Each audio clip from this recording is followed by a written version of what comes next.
el Espíritu me guió a que compartiera un tema que está registrado en la primera carta de Pedro. Y como el domingo pasado nos está guiando en nuestra forma de comportarnos, guiando en nuestra forma de reaccionar ante las diferentes situaciones que tenemos que enfrentar en nuestro día a día. Esta carta le escribe Pedro, y nosotros sabemos que Pedro tuvo un encuentro con su Salvador. Primero el Señor conoce a Andrés, su hermano, y Andrés rápidamente va y busca a Pedro, llamado Simón en aquel entonces, y tiene un encuentro con el Señor. Inmediatamente decide seguirlo. Ahí en este momento el Señor le cambia el nombre, le pone Cefas, que significa piedra, roca. Este hombre que sirvió al Señor con todo su corazón, que amó al Señor, yo pienso que como pocos, vivía en una región, en una comunidad llamada Betsaida, que estaba al norte de Galilea, o sea, del mar de Galilea, o sea, que era una ciudad costera. Y Pedro era un pescador, ese era su oficio, pescador. Muchas veces, como registran las Escrituras, el Mesías se hospedó en su casa. De hecho, cuentan las Escrituras cómo él un día sanó a su suegra. Bueno, cuando vayamos a Israel, que nos estamos preparando, que se avecina ese viaje, ahorita el pastor escondidito, pero él está ahí trabajando en ese viaje para que el favor de Dios esté para nosotros ahí abriendo puertas. Pues tenemos que Pedro, allá veremos la casa de Pedro donde él habitaba, porque está intacta, o sea, la remodelaron, y la casa de Pedro, ahí vamos a poder ver muchas cosas y vivir de más de cerca esa experiencia. Pues Pedro fue un testigo ocular de todo lo que Jesús vivió. O sea, él estaba ahí en sus padecimientos, en sus predicaciones, en todo el peregrinar en esta tierra. Durante los 3 años que nuestro Mesías ejerció su ministerio, ahí estuvo Pedro al lado de él. O sea que este hombre sufrió en carne lo que sufrió su Señor, su Mesías. ¿Y quién más que él para poder entonces a través de esta carta aconsejarnos, hablarnos acerca de cuál debe ser nuestra actitud en esta tierra frente a las persecuciones, frente a los padecimientos? Y esta carta él la escribe precisamente a ese pueblo que había conocido al Señor, pero que estaba dispersos en 5 provincias, lo que es hoy Turquía. Y estas personas eran antes gentiles, pero se habían convertido al evangelio. ¿Y qué pasa? En aquel tiempo Nerón destruye Roma. Pero ¿qué pasa? Que acusaron a los cristianos, a los que ya habían decidido convertirse en hijos de Dios, de que fueron ellos que lo hicieron. Entonces ahí la persecución se agravó, y estas personas que habían decidido amar al Señor, seguir al Señor, pues estaban pasándola muy mal. Estaban siendo perseguidos de una forma muy brutal. Entonces, para que ellos recibieran una palabra de aliento, de esperanza, Pedro escribe esta carta. Y yo pensaba cómo nosotros quizás, o no quizás, no estamos siendo perseguidos como en aquel tiempo para muerte, pero sí estamos perseguidos con muchísimas situaciones que se han convertido en gran aflicción en nuestras vidas, cada cual en áreas diferentes. Pero sí hemos estado enfrentando diversas situaciones en nuestro transitar por esta tierra. Y nosotros en muchas ocasiones no hemos sabido cómo reaccionar ante estas situaciones, porque nos sentimos sin fuerzas. A veces es tan duro el problema, tan dura la persecución del enemigo y de las circunstancias adversas, que hemos desmayado, que no encontramos la forma de cómo seguir adelante. Eso sabía Pedro que estaba pasando con estos hijos de Dios. ¿Y qué decidió él? Decidió escribirles para llevarle una palabra de esperanza, una palabra de ánimo y una palabra de fortaleza, que es lo que Dios quiere para nosotros en esta noche. También indicando y señalando cuál es el pensamiento que tenemos que tener y qué tiene que estar en nuestros corazones para poder reaccionar de esta forma y tener fuerzas para poder seguir hacia adelante. Nos damos cuenta que estas personas, estos hijos de Dios, antes de convertirse, eran ignorantes, eran un pueblo sin identidad, estaban yendo tras los deseos de su corazón, haciendo quién sabe cuántas cosas, porque no habían tenido ese encuentro con el Señor. Pero Pedro se levanta, ya una vez ellos reciben al Señor y deciden seguir el Evangelio y padecer por el Evangelio, se levanta para hacerles ver, para enfocarlos en la bendición que hay cuando en medio de la prueba nosotros nos mantenemos con la actitud correcta, no viendo el mal, lo mal que estamos, lo difícil de la situación, sino entendiendo y viendo mucho más allá que un presente que es momentáneo, viendo las bendiciones que llegan a nuestras vidas cuando realmente nosotros tenemos la actitud correcta. Entonces Pedro lo primero que hace es empezar a acordarles lo que el Mesías sufrió, lo que padeció y cómo lo padeció, cómo fue fuerte, cómo tuvo fe, cómo pudo sobreponerse ante cada situación de dolor. Por eso Pedro le quería dar ánimo a ellos en medio de la prueba y le decía que tenían que armarse de valor. Diga al que está a tu lado, yo me voy a armar de valor. Tenían que ministrarse unos a otros este valor, sirviendo el uno al otro como lo hizo el Señor. Y también te decía Pedro que tenían que comprometerse con esa fe que tuvo un día el Mesías, que le permitió llegar hasta el cumplimiento del propósito para el cual había venido a esta tierra. Vamos a ir a Primera de Pedro, vamos a leer el capítulo 4, y yo voy a leer, en algunos puntos me voy a detener, porque quiero que vayamos recibiendo poco a poco esta enseñanza maravillosa que se encuentra en esta porción de la palabra. Por tanto, Biblia de las Américas, puesto que Cristo ha padecido en la carne, armaos también vosotros con el mismo propósito, pues quien ha padecido en la carne ha terminado con el pecado para vivir el tiempo que le queda en la carne, no ya para las pasiones humanas, sino para la voluntad de Dios. Escuchen bien esto. Estamos viendo aquí cómo Él está diciendo que el Señor padeció en carne. O sea, Él sufrió en su carne, en su humanidad, en su parte humana. Jesucristo tuvo que sufrir, ¿cierto? Sufrió. Entonces, ¿qué dice a seguida? Que nosotros tenemos que armarnos con el mismo propósito. ¿Qué nos está diciendo eso? Que tú y yo, como Él, tenemos que tener como propósito padecer en la carne. Dile al que está a tu lado, yo voy a sufrir en la carne. Más adelante yo voy a explicar. Entonces, sufrir en la carne, armándonos con el mismo propósito. ¿Por qué? Porque el que padece en la carne ha terminado con el pecado. Porque si tú estás padeciendo en tu carne, tú no estás dejando que tu corazón te dicte tus acciones. No estás permitiendo que el pecado se apodere de tu accionar ni de tu mente. Estás sufriendo en tu carne como un propósito. Entonces, ¿qué dices? Terminas con el pecado. Porque si estás machacando tu carne, sufriendo porque no puedes hacer lo que tu carne quiere que tú hagas, tú estás sufriendo en la carne. Entonces ahí estás terminando con el pecado. ¿Para qué? Para vivir lo que nos queda en esta carne, para hacer la voluntad de Dios. Dile al que está a tu lado, yo voy a vivir lo que me queda en esta carne haciendo la voluntad de Dios. Entonces dice que ya es suficiente con lo que nosotros hicimos en la vida anterior.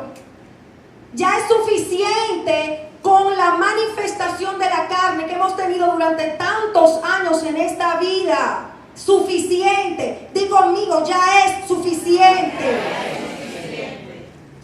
Fíjense que dice el verso 3. Porque el tiempo ya pasado os es suficiente para haber hecho lo que agrada a los gentiles, habiendo andado en sensualidad, lujurias, borracheras, orgías, embriagueces y abominables idolatrías. Y póngale usted el nombre a lo que fue su vida antes de conocer al Señor. Dice, y en todo esto se sorprenden de que no corráis con ellos en el mismo desenfreno de disolución y os ultrajan. Pero ellos darán cuenta a aquel que está preparado para juzgar a los vivos y a los muertos. Porque con este fin fue predicado el evangelio aún a los muertos, para que aunque sean juzgados en la carne como hombres, vivan en el espíritu conforme a la voluntad de Dios. Ok, vamos adelante a explicar todo esto.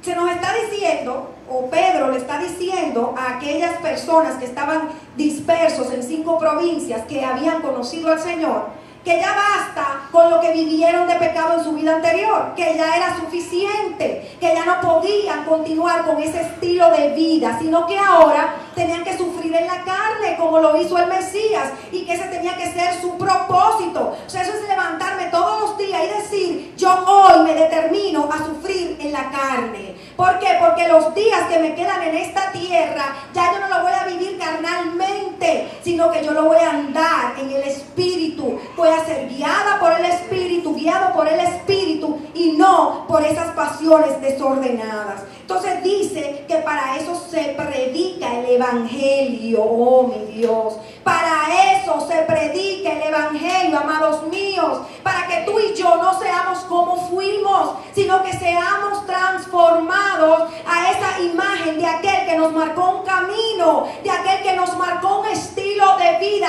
totalmente diferente al que nosotros teníamos. Entonces, viviendo en el Espíritu, nosotros podemos recibir la voluntad de Dios y permitir ser guiados por ella. Venía mientras leía esto.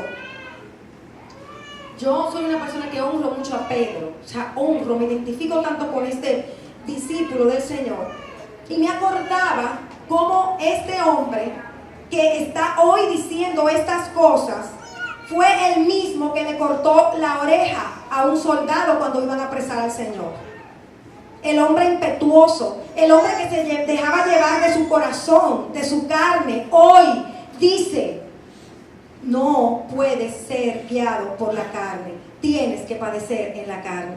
Y fíjense el mismo Pedro que negó al Señor, el mismo Pedro que fue conocido por su forma de hablar y que maldijo, es el hombre que al pasar del tiempo, por el sufrimiento, por el padecimiento, fue quebrado y pudo conocer al Señor genuinamente y pudo sacar de su boca el consejo sabio, porque aprendió que en esta vida tenía que sufrir en la carne para poder glorificar el nombre del Señor y poder llegar a ser aquel quien Dios había determinado desde antes de la fundación del mundo que Él fuera. Vemos cómo ahora este hombre puede aconsejar que tenemos que tener la actitud adecuada. Cómo este hombre puede decirnos a nosotros también a través de esta carta que le mandó al pueblo de Dios de aquel entonces, cómo nosotros teníamos necesariamente que, por cuanto sabíamos que íbamos a vivir en una eternidad al lado del Señor, que hacer las cosas que le agradaran, que hacer las cosas a la manera de Él, soportar con paciencia en medio del sufrimiento, aunque este fuera injusto, aunque consideráramos que no merecemos pasar lo que estamos pasando. De todos modos, padecer con la actitud correcta, porque nuestra mente tenía que estar en ese día que nos encontraríamos con Él. Entonces dice esta palabra que teníamos que armarnos del mismo valor que tuvo Jesucristo, armarnos de ese mismo valor. Y cuando nosotros buscamos el original de armar, se refiere exactamente a cuando nos dice que tenemos que vestirnos con toda la armadura de Dios. ¿Qué significa esto? Y hemos hablado de lo que es la armadura.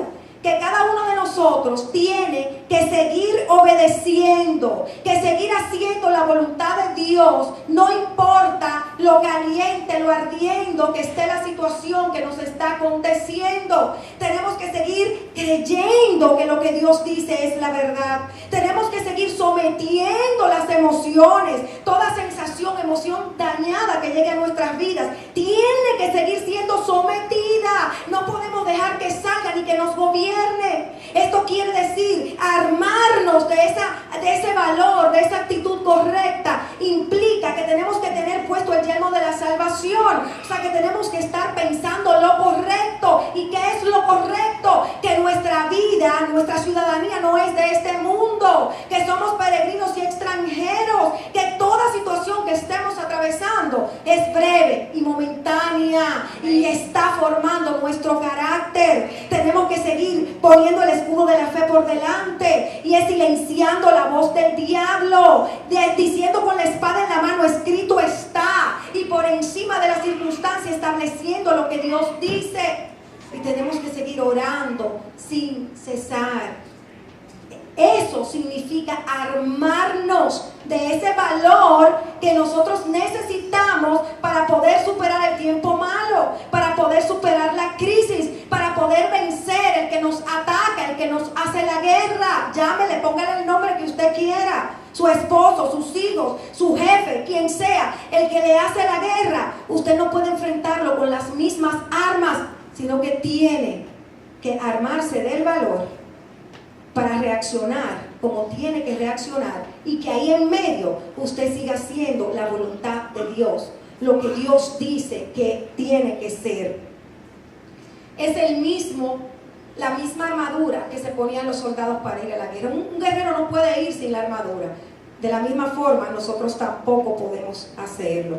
Entonces, de esa manera, nosotros vemos cómo compartimos los sufrimientos del Señor, los sufrimientos que Él padeció hasta que fue crucificado en el madero. Esa es la forma de nosotros caminar, sufriendo como Él lo hizo, padeciendo en la carne. Y también, entonces así, nosotros vamos a terminar con el pecado en nuestras vidas, porque sabemos que ya no podemos seguir siendo esclavos del pecado, porque Jesucristo murió en la cruz del Calvario, derramó su sangre para libertarnos de ese pecado. Pero si nosotros no sufrimos en la carne, no hay manera de aplicar eso que Cristo hizo, esa liberación que nos dio en la cruz del Calvario. No hay manera de aplicarle en nuestra vida hoy si nosotros no padecemos en la carne. Entonces, ¿qué quiere decir esto? Que ya nosotros no vamos a vivir conforme a lo que nosotros querramos hacer, sino que tiene que prevalecer la voluntad de nuestro Padre Celestial. Había que dejar las viejas costumbres. Todos los que nos rodean tienen que saber que nosotros somos diferentes, que realmente somos hijos de Dios y que no hay una costumbre vieja que se esté manifestando en ninguno de nosotros. Y para eso tenía que haber una ruptura definitiva. Es lo que le dice Pedro en esta carta, con aquellas cosas que hacían las personas que no conocían al Señor, que eran las mismas cosas que nosotros hacíamos en tiempos pasados. La lascivia, la concupiscencia, las embriagueces, las orgías. Y aquí hay un punto que me llamó mucho la atención, que dice la disipación. No podemos seguir en disipación. Y cuando hablamos de disipación, se trata de cuando nos entregábamos fácilmente a las diversiones de este mundo. Una vida que anda en disipación es una vida que no está concentrada en lo que es importante. Es una vida desenfocada. Es una vida que sencillamente no se detiene a reflexionar y a pensar en cuáles son las cosas que realmente tienen valor. Porque probablemente tú puedas decir, bueno, yo no estaba en idolatría, yo no estaba en lascivia, yo no me emborrachaba. Tú puedes poner excusas, pero sin embargo, no hay una persona que antes de venir al Señor no estuviese en disipación, no estuviese distraído, no estuviese desenfocado, entretenido, atrapado en los placeres de este mundo vano y efímero. Entonces eso dice Pedro, que ya es imposible poder continuar de esta misma forma. Entonces, ¿qué provocaba esto? Estas personas habían entendido muy bien este consejo de Pedro y habían decidido no andar como eran, sino armarse de un nuevo valor para que se estableciera la voluntad de Dios y no la voluntad propia, que era la que ellos hacían antes. Entonces, esto provocaba reacciones en las personas que los rodeaban que no habían conocido el evangelio ni lo habían recibido. Entonces ahí empezaban a ser perseguidos, ultrajados, porque ¿cuántos saben que hay una guerra entre el espíritu y la carne y el enemigo? Se contraponen, no hay acuerdo. Entonces se levantaban en contra de estos hombres y mujeres que sencillamente habían tomado la decisión de obedecer al Señor, costare lo que le costare. Y yo quiero hoy, en este momento, a la luz de esta palabra, que te preguntes si lo que opera en ti ahora está provocando en quienes te rodean actitudes de desprecio hacia ti, actitudes de rechazo, levantamientos, si está provocando cuestionamiento hacia tu estilo de vida. Porque si no, amados míos, es tiempo de revisarnos, es tiempo de ver cuál está siendo la actitud que sale de nosotros. Si estamos totalmente igual que antes, y como no hay ninguna diferencia, nada nos dice y estamos de acuerdo con todos, o si realmente estamos en desacuerdo con muchos, estamos teniendo levantamientos en contra, porque sencillamente nuestro fruto de vida es totalmente diferente al que ellos antes veían y observaban en nosotros. ¿Qué tenemos que pensar? Que si estamos padeciendo a causa de que los que nos rodean no entienden lo que nos pasa, no entienden que nuestra vida es totalmente diferente, tenemos que tener paz y sentirnos bienaventurados, porque eso dice la palabra, que somos bienaventurados cuando sufrimos por causa del nombre del Señor. Y ellos, quienes nos hacen la guerra, entrarán en el juicio el día marcado por el Señor.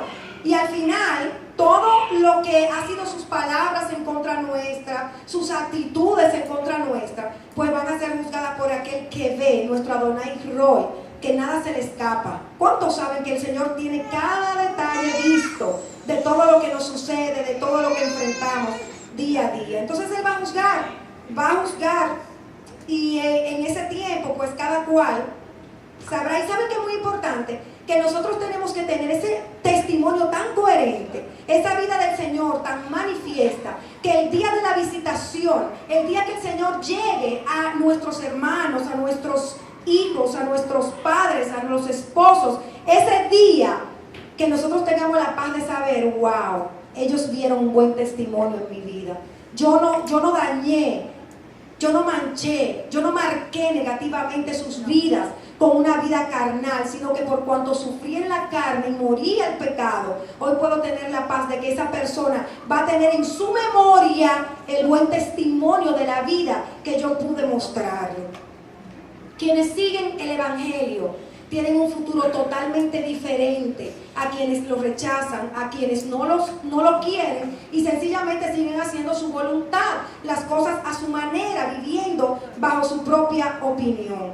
Tenemos que saber que nuestro Salvador pagó el precio de nuestros pecados en la cruz del Calvario. ¿Para qué? Para regalarnos la vida eterna. Entonces hay dos destinos totalmente distintos y distantes. Nosotros lo que hemos entendido que tenemos que hacer la voluntad de Dios, que tenemos que tener comunión con nuestro Señor, tenemos una garantía de una eternidad con Él.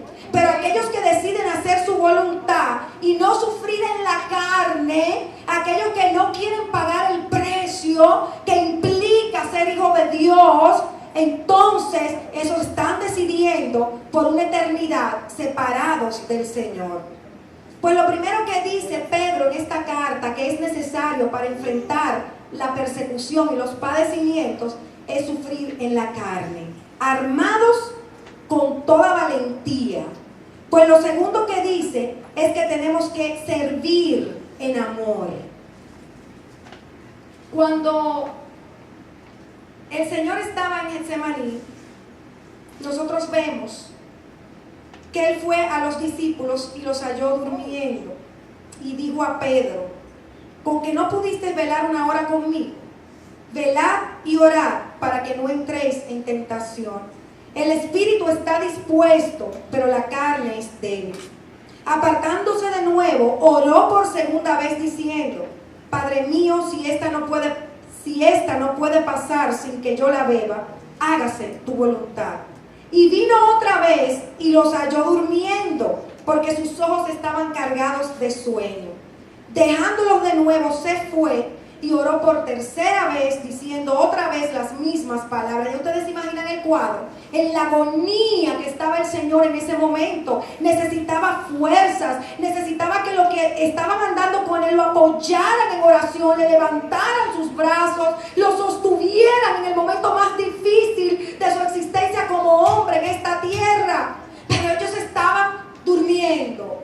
Dice: cuando Él vuelve por tercera vez, todavía estáis durmiendo y descansando.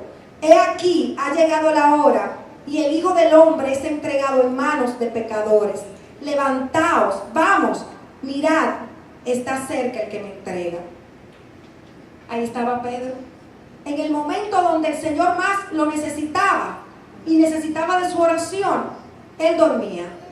Pero ahora se levanta un hombre en esta primera carta de Pedro, y vemos el verso 7 de este capítulo 4, donde dice: mas el fin de todas las cosas se acerca. Sed pues prudentes y de espíritu sobrio para la oración. ¿Ustedes están oyendo esto? ¡Aleluya! Esto es lo que se llama una verdadera transformación en la vida de un hombre. El hombre que se durmió y no pudo mantenerse ni una hora velando y orando por su maestro, por su Señor y Salvador. Ahora arrepentido, ahora habiendo entendido, habiéndole resplandecido de qué se trata el caminar de un hijo de Dios en la tierra, habiéndose dado cuenta que hay un diablo que quiere vernos destruidos y que solo cuando nos levantamos en oración, en guerra, a enfrentar las fuerzas del mal, podemos lograr objetivos certeros y reales. Por eso es este hombre quien ahora dice: tienen que estar orando, porque el fin de todas las cosas se acerca. Y yo les digo, amados míos, en el nombre del Señor, el fin de todas las cosas se acerca. Si nosotros vemos lo que está ocurriendo en Oriente, no podemos dejar de darnos cuenta que tenemos esta realidad mucho más cerca de lo que nosotros podemos pensar. Entonces dice a seguida: sean prudentes, sean de espíritu sobrio para la oración. Es decir, tengan dominio propio. Tienen que saber que tienen que estar orando constantemente sin desmayar ni descansar. Entonces dice: amándose unos a los otros, siendo hospitalarios. Dice: sobre todo, sed fervientes en vuestro amor los unos por los otros, pues el amor cubre multitud de pecados. Sed hospitalarios los unos para con los otros, sin murmuraciones. Según cada uno ha recibido un don especial, úselo, sirviendo los unos a los otros como buenos administradores de la multiforme gracia de Dios. ¿Qué está aconsejando Pedro a estos hombres y mujeres que están dispersos, perseguidos, pasando dolor y sufrimiento? Ahora les dice también: manténganse orando, tengan dominio propio, sean sobrios, ámense unos a otros. Es como apóyense, estén juntos, cuídense unos a otros para que puedan defenderse de la opresión que viene sobre sus vidas. Y dice entonces: usen los dones que Dios les ha dado. Sean buenos administradores de esos dones. Edifíquense los unos a los otros con ese don que les hemos dado. Y este es el hombre que un día, producto del dolor, del sufrimiento, porque sabía que le había fallado a su Mesías, dejó de hacer lo que tenía que hacer y volvió a pescar. Pero este es el hombre que ahora se levanta viendo entendido y enfatizando. Miren qué dice en el verso 11: el que hable conforme a las palabras de Dios. El que sirve, que lo haga por la fortaleza que Dios da, para que en todo Dios sea glorificado mediante Jesucristo, a quien pertenece la gloria y el dominio por los siglos de los siglos. ¿Qué vemos aquí? Él viene a decir que no solamente el ánimo para soportar el sufrimiento es teniendo la mente en la eternidad, en saber que nos vamos a encontrar con Él, sino también que que esa fuerza y ese ánimo lo vamos a obtener sirviendo al Señor, sirviéndole al Señor con todas nuestras fuerzas, renovándonos en Él, recobrando las fuerzas en Él, sin quejas, sin murmuraciones, que lo que tenemos que perseguir cuando ponemos la mano en el arado, cuando estamos trabajando para Él, cada uno conforme a sus dones, es que su nombre sea levantado, es que su nombre sea glorificado, es que su presencia misma sea establecida y que como es hecho en los cielos se haga en la tierra y en el lugar donde estamos sirviendo. Dice que tenemos que ser sobrios en la oración, que tenemos que vigilar. Entonces, ¿cuál es nuestra motivación? ¿Cuál es nuestra motivación cuando nosotros estamos orando? Saber que es nuestra forma de mantenernos en comunión con Él. Saber que sin oración nosotros no estamos dependiendo de Él, sino que estamos dependiendo de nosotros mismos. Saber que en la oración estamos destruyendo a través de ella las fuerzas del mal y estableciendo el propósito de Dios y todo el bien que Dios quiere para tal persona o tal situación. Entonces, fíjense que hay muchos versículos que hablan de esto que dice Pedro, de la sobriedad, de ser sobrios. Y une esta sobriedad a que tenemos que estar velando. Y en este contexto nosotros podemos saber que para poder mantenernos en oración, tenemos que tener una mente despejada. Digo conmigo, mi mente tiene que estar despejada.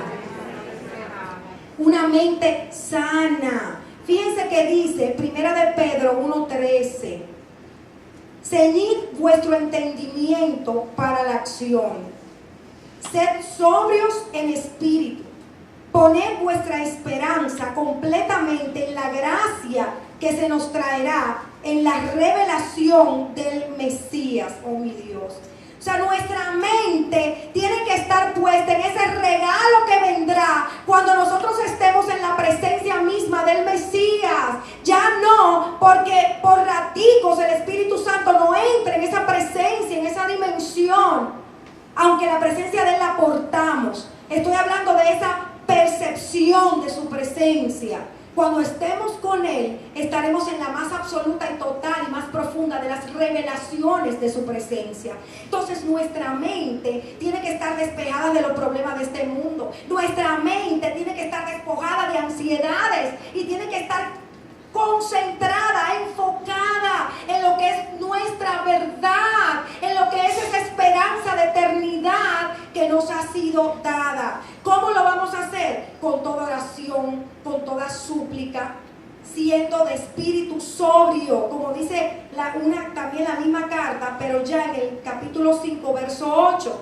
Sed de espíritu sobrio, estad alerta, porque nuestro adversario el diablo anda al acecho como león rugiente buscando a quien devorar.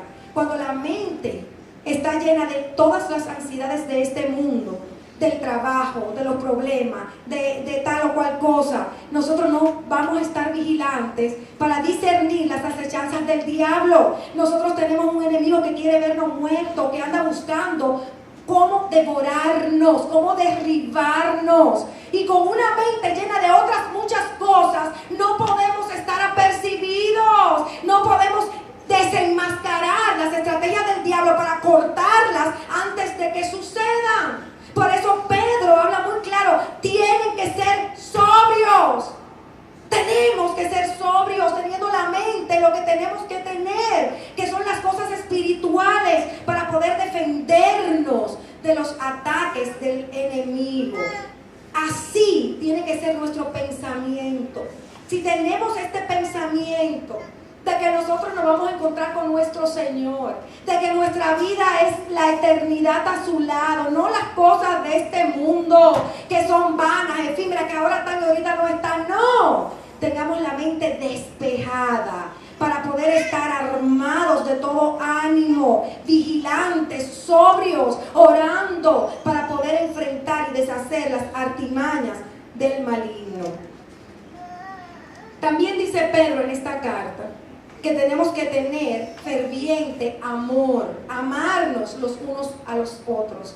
y habla de un amor que no es egoísta, que no es individualista, sino de un amor sacrificial, de un amor que sabe doler en la carne, sufrir en la carne, salir de la comodidad de mi propio beneficio para poder bendecir a mi hermano, para poder hacer lo que va a agradar a mi hermano, sabiendo que ese amor que es sacrificial es el que va a cubrir multitud de pecados. Es el amor que sabe el error del hermano, que sabe que el otro lo ha hecho mal, pero que por encima ama, que por encima cubre, que no mira lo malo en la persona, sino que lo ama por encima de. Ese es el amor sacrificial que habla Pedro en esta carta. Y pone como ejemplo que debemos ser hospitalarios y poder albergar a nuestros hermanos que vengan sin murmuración, sin sacar a la luz cosas que uno pueda ver en esa persona, sino ser hospitalarios con ellos. También habla él, inmediatamente dice esto, en que tenemos que ser diligentes en usar los dones para bendecir a otros, para servir a otros y ser buenos administradores de esos dones, buenos mayordomos de esos dones. Entonces el mayordomo no tiene una riqueza propia, el mayordomo no le pertenecen esas cosas, sino que está para administrarlo con la dirección, por el deseo, por la instrucción de su amo. Eso hace un mayordomo. Así tenemos que ser nosotros con los dones que el Señor nos ha dado. Yo no voy a hacer lo que yo quiero hacer con los dones que Dios me ha dado. Yo tengo que decirle, Señor, ¿qué tú quieres que yo haga? No puedo dejar de usar el don, porque si Dios me dio el don, es para ponerlo por obra, es para bendecir la iglesia del Señor. Así que yo oro en esta noche en el nombre de Yeshua, para que toda persona que está aquí sentada llena de dones, hoy reciba el peso de Dios, de levantarse a servir al Señor, de levantarse a sufrir en la carne y poder manifestar los dones que Dios le ha otorgado. Esos dones son por la gracia de Dios, no por nada de nosotros, porque por nosotros yo le aseguro que nada bien nosotros vamos a hacer. Todo es por la gracia, todo es por el Señor, por el favor que Él ha tenido en nosotros. Es tan así que el hombre que negó al Señor por temor, porque temblaba por todo lo que vio sufrir al Mesías, porque temblaba, porque tuvo temor por lo que le sucedió, que pensó que le iban a hacer lo mismo, que a él también lo iba a afectar. Pero sin embargo él, vemos que después de que decidió hacer lo de Dios, que fue lleno del Espíritu Santo, completamente lleno, él pudo decir, y lo vemos en el libro de los Hechos, en el capítulo 2, verso 37, al oír esto, compungidos de corazón, dijeron a Pedro y a los demás apóstoles, hermanos, ¿qué haremos? Y Pedro les dijo, arrepentíos y sed bautizados. Escuchen esto, cada uno de vosotros en el nombre de Jesucristo para perdón de vuestros pecados y recibiréis el don del Espíritu Santo. Porque la promesa, eso es Pedro que está hablando, señores, es Pedro, porque la promesa es para vosotros y para vuestros hijos y para todos los que están lejos, para tantos como el Señor nuestro Dios llame. Y con muchas otras palabras testificaba solemnemente, escuchen esto, solemnemente. Es decir, Pedro sabía la importancia y la envergadura de ese mensaje que estaba saliendo de su boca. Y decía con muchas otras palabras, sed salvos de esta perversa generación. Entonces los que habían recibido su palabra fueron bautizados y se añadieron aquel día como 3,000 almas. Oh, dile que está a tu lado, 3,000 almas se añadieron. Y fue por la predicación de este hombre que salió de su vieja naturaleza, que dejó a un lado quién era, quién había sido, para decirle, Señor, heme aquí, yo voy a servirte con todas mis fuerzas, yo me voy a armar de valor, yo voy a sufrir en mi carne y yo voy a servirte, cuésteme lo que me cueste. hombre entendió que habían dos sentidos importantes en la vida, que habían dos motivaciones primeras. Primero, que su eternidad iba a estar al lado del Señor. Él sabía que el Señor volvía a buscarlo. El Señor volvía y el Señor volvía. Y eso está en tu mente, en su mente, como tiene que estar en la tuya. Jesucristo vuelve. El Mesías vuelve. Yeshua vuelve a buscarnos. Levanta tu mirada de las cosas terrenales, porque el Mesías vuelve a buscarte. Y lo segundo que este hombre sabía era que su sentido en esta tierra mientras estuviera aquí era servirle a Él, servirle sin quejas, servirle sin murmuraciones, servirle sin, ay, otra vez lo mismo y yo no puedo solo y por qué, no, era un gozo servir, porque él había entendido que el servicio era la motivación de su vida en esta tierra, porque al hacerlo levantaba el nombre de Dios, porque al hacerlo glorificaba el nombre de aquel que había dado su vida por él, lo había salvado, lo había redimido del pecado, le había dado una nueva vida y le había regalado esa eternidad. Para esto había que depender del Señor. Sin una dependencia del Señor era imposible servir en amor. Era imposible servir con valentía. Era imposible morir, sufrir en la carne, padecer en la carne. No era posible. Solo dependiendo del Espíritu Santo, amados míos, nosotros podemos lograr. Amén. Yo vuelvo y les digo, seamos sobrios, estemos vigilantes en oración, para que toda la llenura del Espíritu Santo ocupe nuestra mente, nuestro corazón. Y así vamos a poder hacer todas las cosas sin contiendas, sin pleitos, sin murmuraciones, sino en gozo, porque habremos descubierto el verdadero sentir de nuestro caminar en esta tierra. Amén. Todo lo que nosotros hacemos en el servicio de Dios está alabando el nombre del Señor, está levantando el nombre de aquel que vuelve a buscarnos. Amén. Porque a Él le pertenece toda la gloria, toda la honra, no a nosotros nada, porque es un favor que Dios nos hace poniéndonos nosotros a servir. Yo quiero que ustedes entiendan eso. Nosotros no estamos haciéndole un favor a nadie, ni a la pastora, ni a los líderes, a nadie. Favor nos está haciendo Dios, concediéndonos la honra y el privilegio de poder hacer algo para Él. Así que en esta noche se derriba toda mentira del diablo en los corazones. Nosotros somos honrados cuando ponemos la mano en el arado, cualquiera que sea el don, cualquiera que sea el ministerio en que estemos sirviendo. Y lo último que dice Pedro en esta carta es que teníamos que tener una fe como la que tuvo el Mesías. Dice el verso 12 de esta primera carta de Pedro en el capítulo 4: amados, no os sorprendáis del fuego de la prueba que en medio de vosotros ha venido para probaros, como si alguna cosa extraña os estuviera aconteciendo. Antes bien, en la medida en que compartís los padecimientos de Cristo, regocijaos, para que también en la revelación de su gloria os regocijéis con gran alegría. ¿Sabes qué está diciendo esta primera parte aquí? Es que cuando tú estés pasando, no te asombres por lo que tú estás pasando, ¿eh? No te asombres, ni te vuelvas loco, ni creas que tú eres el único que está pasando eso. No, en el mundo hay muchísima gente pasando lo mismo que tú. Entonces, ¿qué dice esta palabra? Eso está viniendo a tu vida para probarte, para formar tu carácter, para que tú mismo veas lo que está saliendo de tu corazón en la prueba, para que dejes de estar llamándote cristiano, hijo de Dios, si en medio de la prueba tú te estás amargando, tú estás murmurando, tú no estás continuando y perseverando con esa armadura puesta, con ese ánimo presto para establecer la voluntad de Dios en medio del sufrimiento y la persecución. Entonces tienes que ver qué está saliendo de ti en medio de ese momento difícil. ¿Y qué dice aquí además? Que entonces, si tú sabes que esa es la finalidad, regocíjate.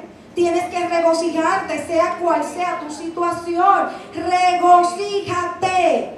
Como dijo Pablo, y otra vez te digo, regocíjate. Y eso mismo es lo que está diciendo el apóstol Pedro en esta carta.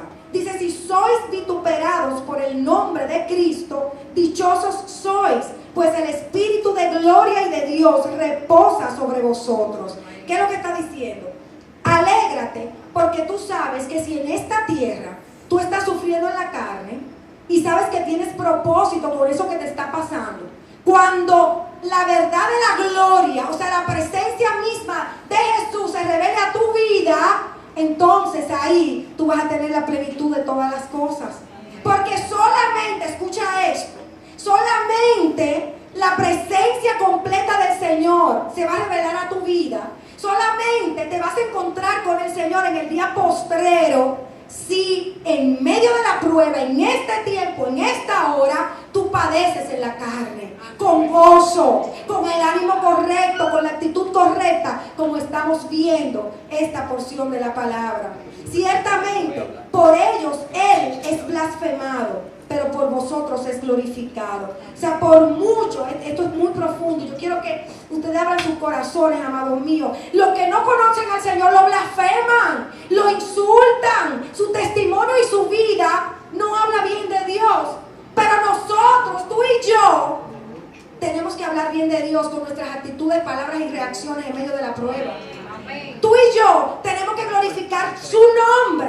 ¿Qué significa eso? Que tenemos que mostrar su carácter, que tenemos que traer el cielo, que tenemos que mostrar su presencia en medio de la dificultad. Perseverar haciendo su voluntad. No importa la opresión que nos quiere echar hacia atrás. Que de ninguna manera sufra alguno de vosotros como homicida, como ladrón, como malhechor, como entrometido. Pero si alguno sufre como cristiano, que no se avergüence, sino como tal se glorifique a Dios. Mire, mi hermano, si usted está sufriendo porque usted se está matando con el marido, yo te digo y tú me dices, ¿qué estás haciendo? Si tú estás sufriendo porque tú no toleras lo que tú estás viviendo y te has levantado en contra del jefe o en un límite direte o cual sea la situación, en tu corazón hay rebeldía en contra de Dios por lo que padeces, o te rebelas y te amargas porque no quieres vivir lo que estás viviendo, entonces tú no estás sufriendo por el evangelio, tú no estás sufriendo por la causa del Señor, tú no estás haciendo que la voluntad del Señor prevalezca en medio de la crisis. Entonces no es de eso que estamos hablando. Si esa es tu actitud,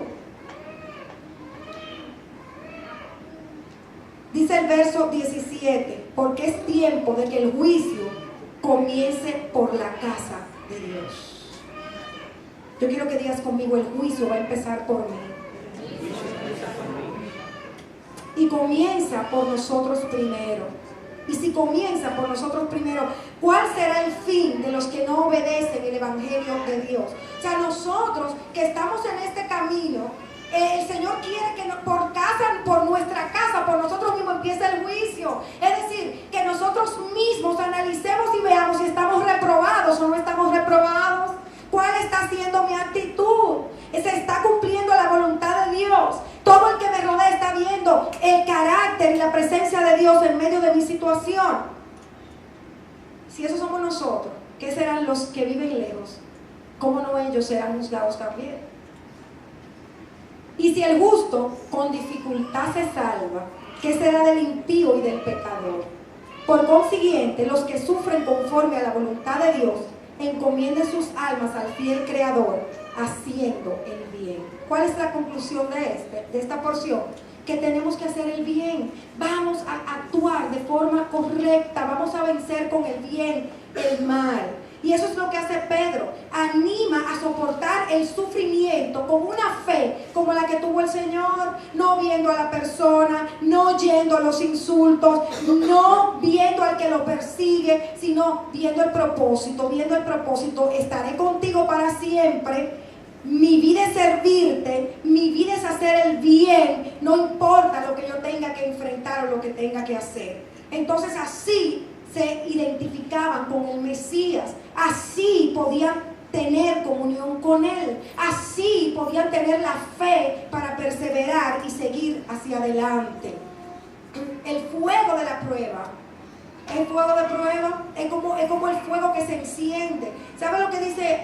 Cuenta la historia de que estos cristianos eran tomados y se le untaba brea y lo prendían. O sea, imagínense algo como esto, señores. Y lo usaban como lumbreras por la noche en sus palacios. Ustedes están oyendo. En sus jardines.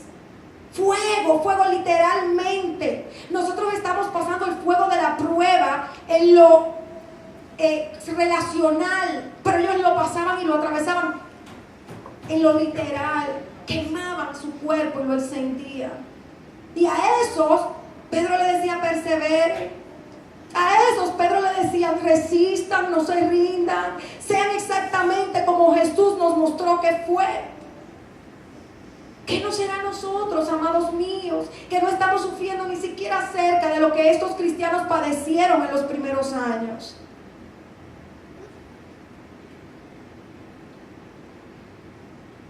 Dice también Pedro que teníamos que tener comunión unos con otros y comunión con el Señor. Y que la manera de identificarnos con el Señor era a través del sufrimiento, a través de sufrir, de padecer en la carne.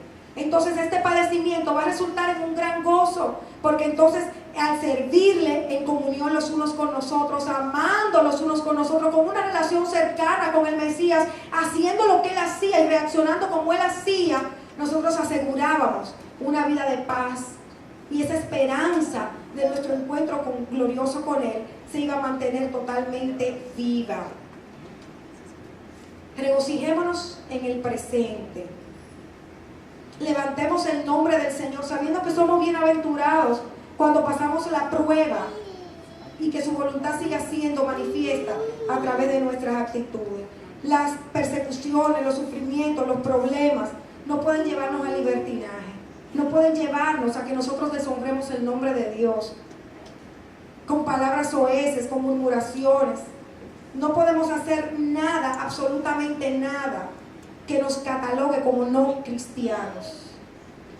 Esto es algo muy serio. Y yo hoy les digo, sean sobrios, tengan dominio propio, aunque la situación quiera arrastrarlo, que sea una ola gigante que quiera llevárselos, ahí tengan dominio propio. Acuérdense de lo que Jesucristo padeció y acuérdense de cada una de las reacciones que Él tuvo. Perseveren con la armadura puesta. No se dejen arrastrar por las circunstancias, amados míos, que hay una esperanza puesta adelante muy hermosa, muy real, más pronto de lo que podemos imaginarnos. Que nos identifiquen con el Mesías. Que todo el que hable de nosotros, al relatar nuestras características, esté relatando las características que tuvo el Señor y que nos dejó escritas. Pedro también dice que nosotros no podemos murmurar, pero que tampoco podemos entrometernos en lo ajeno. Y traíame a memoria cuando el Mesías caminaba con Juan y Pedro le preguntó acerca de Juan y el Señor le contestó: ¿a ti qué? Tú sígueme. Y esto es un mensaje muy fuerte para nosotros, los que siempre viven pendientes de la vida del otro, los que quieren siempre estar opinando o murmurando de la vida del otro.